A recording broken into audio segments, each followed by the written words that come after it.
Welcome to 20 Tactics with me, the Loremaster, and on today's episode we're going to be taking a look at the tactics of multiple aggressive threat armies. Now this video is one of a 5-part series covering the main army list types. So we're going to begin by taking a look at how we are going to structure today's episode. Firstly, I'm going to look at the general features of multiple aggressive threat armies, followed by a look at the strengths and weaknesses of this type of build. After that, we'll look at the Warhammer factions which do multiple aggressive threats best, followed by tactical pointers for using MAT lists in your games, before finishing up with a look at some sample army list to illustrate the principles we've discussed. So, what are the general features of multiple aggressive threat armies? Well, in general, they're typified by the following common elements. First and foremost, they are combat-orientated armies. Now, this doesn't mean they have no shooting, but that the main threat of the list is delivered up close. They will contain several, ideally 4+ at 2,500 points, medium-sized, equally powerful threats. Now, this isn't an exact science, but the key principle is to make sure that each of these threats could be considered the main issue by your opponent at any given time. Now, by medium-sized, I'm looking at somewhere around sort of 30 models for infantry. Don't really want to go much more than that. And points-wise, you're unlikely to breach the sort of 450 point barrier on these units without characters. Now, they are generally manoeuvrable armies, and they will ideally cover the tabletop very quickly. Now, in most successful MAT builds, multiple aggressive threats, I'm going to say MAT a lot because multiple aggressive threats quite long, there is a lot of synergy within the units and between the units. Now, this is important as each unit isn't going to individually carry an unbeatable threat. And finally, the last sort of common feature you'd expect to see is a strong focus on chaff and chaff clearance should be present in the army. In fact, it's vital for the success of multiple aggressive threat lists, and we'll cover that in more detail shortly. Okay, so let's move on to look at the strengths and weaknesses of MAT armies. Now, I'm going to start this section by taking a look at the sort of strengths before we move on to the weaknesses. So let's get stuck in there first. So first up, we have redundancy. Having 3, 4, 5 threats, which are all good at slightly different things, but cannot be ignored, is a nightmare for most opponents. It's very hard to stop so many threats at once, and from your point of view, if one of them is lost, the rest will still likely be able to go forward and score you enough points to win. Next is flexibility. Something I really like about MAT lists is that I can adapt to a changing battlefield fast. Now, this is due to the manoeuvrability that the list should have and the fact that I have multiple threat options. This also extends the ability to hit multiple enemy targets at once, or instead to choose to put all of your units into one enemy unit for total annihilation. The next strength we're going to look at is the spreading of your points. The points you spend on MAT lists will be distributed among a fair number of targets, which, whilst aren't huge units, are big enough that they aren't easily destroyed for their victory points. Now, this means that MAT lists are often fantastic for holding your points on the table, and even better, it means spells like Dwellers Below or Pit of Shades or Fiery Convocation are far less effective, as casting them on a single casting of them will only hit one of multiple threats. And the final strength we're going to talk about is pressure. MAT lists cover ground really fast and over a broad frontage as they have several threats. This means it's harder for enemies to get around or away from your army. Even more so, the overwhelming feeling of the advance can often make your opponent make mistakes or panic, especially if they aren't that manoeuvrable or fighty themselves. So now we've got a clear idea of the strengths of multiple aggressive threat armies. So it's important, in fact arguably more important, that we now take a look at the weaknesses so that we can understand where they fall short and how we're going to prevent that. So first up is chaff. I said in the general features section that a focus on chaff clearance is really important to MAT lists, and if you don't have enough or you lose your chaff clearance too quickly, you could find that your army becomes chored up, or worse, separated. And that leads me on to probably the biggest weakness of multiple aggressive threat armies, and that is separation. Whilst the threats in your army are all of a good quality, they individually won't defeat enemy Death Stars or, wrong target units. So low strength, lots of attacks into enemy heavily armoured, high toughness regiments, for example. So getting separated is often where the wheels fall off for MAT armies, as they are literally divided and conquered. Julius Caesar would be proud. And the third and big weakness is poor manoeuvring. Now, making movement mistakes with arc of sight or unit spacing is a real danger for MAT lists. They rely on hitting enemies in tandem or ganging up to deal with the most dangerous threat all at once. But this can lead us back to separation as well. So you need to play the movement phase really well to make MAT armies work. And as a result, this is often a shortcoming of them. Now, a lot of players believe that MAT lists are the best all-rounder for tournament play. Now, I think this comes from the fact that many see them as having few inherent weaknesses, and actually a lot of the kind of top tier armies in the game are strong in a MAT build.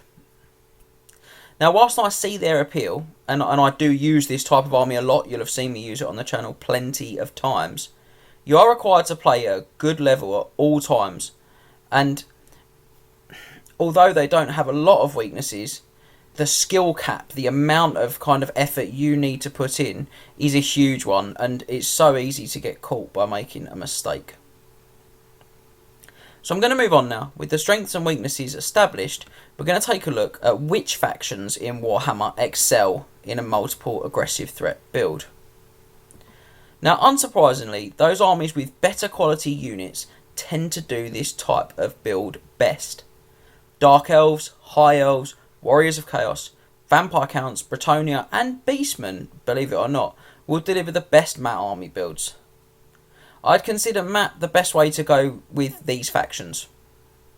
Whilst other Warhammer armies can do decent multiple aggressive threat builds, I'd look to other options for them in general, and the following factions, realistically, in my opinion, should avoid multiple aggressive threat builds in a competitive setting because it's just not going to work for them, and those factions are Tomb Kings and Dwarves. So I'm going to recap that. Your best multiple aggressive threat armies: Dark Elves, High Elves, Warriors of Chaos, Vampire Counts, Bretonia and Beastmen is probably their best build too. The two armies that I would definitely avoid MAT at all costs with are Tomb Kings and Dwarves. So let's move on now to possibly the trickiest part of the video, and that's the tactical pointers for using multiple aggressive threat armies. So we're going to look at some general tactics that you should try to use whenever you set up your multiple aggressive threat army to do battle. Now, this isn't going to be an exhaustive list, as each army and each opponent is always a little different, but the general tactics I cover here should always be in your mind, and you should find that you can employ them in most games to good effect. So first up, we have Kill the Chaff. Your first priority should be to dispose of enemy chaff. This allows you to dictate the pace of the game with your multiple threats and helps prevent the dreaded separation we talked about in the weaknesses section. The next thing you need to always think about is moving your army cohesively. That means keeping your units together with your general and battle standard bearer in range and placing them in such a way that they can support each other in combats or act as a deterrent for each other against enemies charging you. Divide and conquer is the next tactic that we should be looking to deliver most of the time that we're using multiple aggressive threats. So your big weakness is also a tactic that can make your army really strong. You should look to use your chaff to isolate enemy units. Now this will allow you to do the kind of next stage tactic, the next thing I'm going to announce to you, very well, and that is ganging up. Ganging up is a key tactic for any multiple aggressive threat army. You should look to get multiple aggressive threat units, see what I did there, onto the same target at once, particularly if this is an enemy Death Star unit. And even if it isn't, this tactic will allow you to quickly overwhelm each enemy threat and move on. hopefully taking minimal casualties back as a result, so that you divide and conquer and gang up on what you've divided off. And finally, you should apply the pressure. Multiple aggressive threat armies in general don't do so well sitting off the enemy. Don't be afraid to be aggressive early. If you stick with the other pointers, killing the chaff, moving cohesively, dividing up their army, you will find that you can be aggressive and actually do really, really great things with this type of build.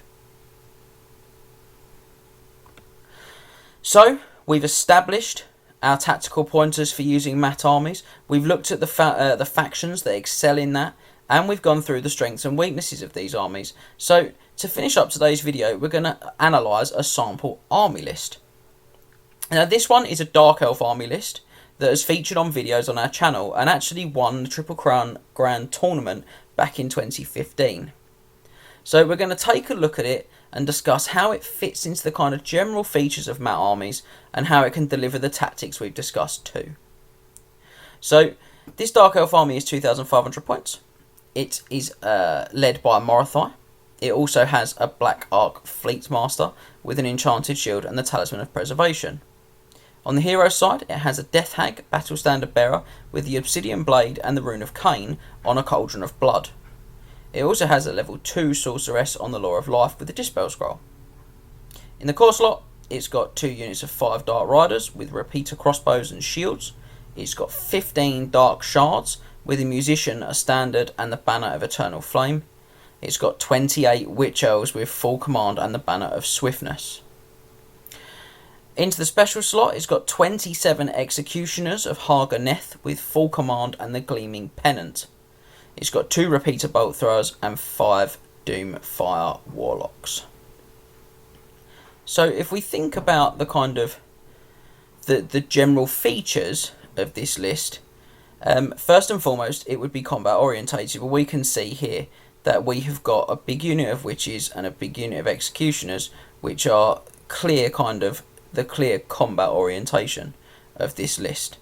Now, it's only got 2 hard combat threats. So we've got to have a look now when we think about the next general feature, which is sort of containing several medium-sized, equally powerful kind of threats. How it does that?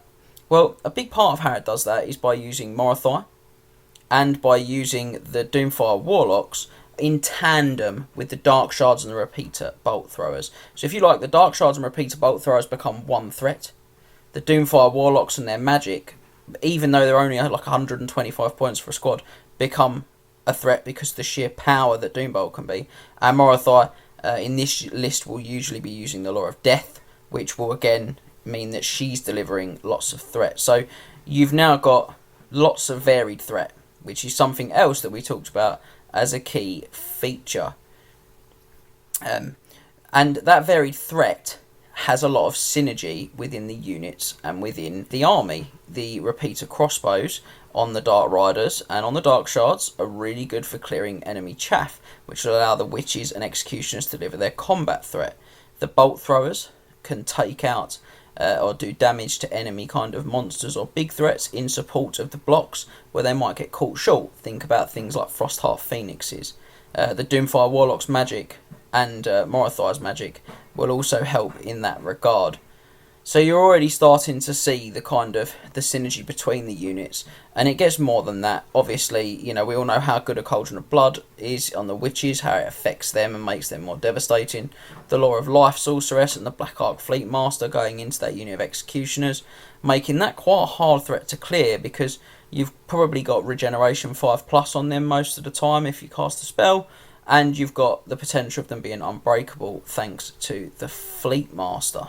And just to touch back, obviously the last general feature I talk about is a strong focus on chaff and chaff clearance, which is clearly evident from the Bolt Throwers, from the Magic Missile access on the Doomfire Warlocks, and from the Dark Shards and the Dark Riders. Plus the Doomfires can go in combat as well and clear enemy chaff. So it does the clearing chaff really well. None of these units are too expensive either. Without the characters, they're all sub 450. In fact, I think a lot of them are actually sub 400, which is even better. So let's have a look now and think about how this sort of list will employ the general tactics that we discussed. Well, the first and foremost element in general tactics was to kill the chaff, and we can see really easily how a list like this does that. It does that with the bolt throwers, as I've already said. It does it with the crossbowmen and the dark riders. It's really easy to see how it's going to do that part. Now, the next thing I talk about is moving cohesively. Well, the witches and the executioners will move up in support of each other, and they'll probably be flanked by the dark riders and the doomfires, which can be used to divide off and separate up enemy units so they can be hit, or in the case of the witches, which are frenzied, will also be used to stop your unit being divided off or pulled out of position too far, which is really important, because when we talked about the weakness of mat armies, it's that they can be divided up and conquered easily. So we definitely want to make sure that doesn't happen. Now, ganging up, this is an army that shows the raw power of Dark Elves. It doesn't need to gang up as much as other mat armies might need to, because the witches and the executioners put out an incredible amount of punch. But it can quite easily gang up, and it certainly gangs up very, very well with its range damage. It's got the ability to fire at lots of targets. Having 2 units of Dark Riders, a unit of Dark Shards, and 2 Bolt Throwers, it could fire at 5 separate things, or it could gang them all up on one, which is huge. And from a combat point of view, as we said, the use of the chaff will mean that the witches and executioners can gang up together if they want to, which is really powerful. And we haven't even talked very much about Morathai, which will slide us nicely into our final kind of general tactic and how this list employs it, and that's applying pressure. Morathai is an incredible applier of pressure. The ability to drop on the end of a battle line and throw a spell like Purple Sun, or even our Nizipul's Black Horror, is beyond terrifying for the vast majority of Warhammer factions, and this is something that she does really well. But in doing that application of pressure and the enemy looking to deal with her, they're not suddenly dealing with the huge unit of witches and executioners screaming towards them, or they're not stopping the hail of damage coming at range from the Doomfires and the Bolt Throwers and the big unit of Dark Shards. So you can see already the combos here. And actually, when this list was used at the GT, the Dark Shards were moved 5 most turns, so although they didn't get up quite as fast as the units, in the late game they were even declaring charges, particularly with the into combats with the executioners. And this was because Banner of Eternal Flame gives flaming attacks to the Dark Shards, which allows them to use their always strikes first to remove the regeneration save of the target, and then hit it with the strength 6 and killing blow from the executioners. Although killing blow will remove it regen on a man-sized target, it won't on something like a troll, for example. So you can see even that missile unit becomes a middling combat threat in the late game, which adds in to this kind of support and synergy element of the list, and that's why this is a really strong mat army in the way that it meets all of the kind of the common features, but you can see very easily how it has multiple ways of delivering on the tactical pointers that I talked about a few moments ago. So to summarise, multiple aggressive threat armies are versatile and fast, a heady combination that makes for a consistent threat on the tabletop. This is somewhat tempered by the player skill required to truly dominate with this build, but for those who practice and master it, mat lists will deliver you plenty of Warhammer victories. That concludes today's episode of 20 Tactics. I hope it's given you some ideas for your next army list. As ever, feel free to get in touch through all of our social media platforms to let us know your thoughts, and head back to the Knight of the Realm mustering ground to check out the rest of our content. Remember to tag your friends and like, subscribe and share. Then head over to triplecrownwargaming.com and become a Knight of the Realm today. What are you doing, mate? You alright?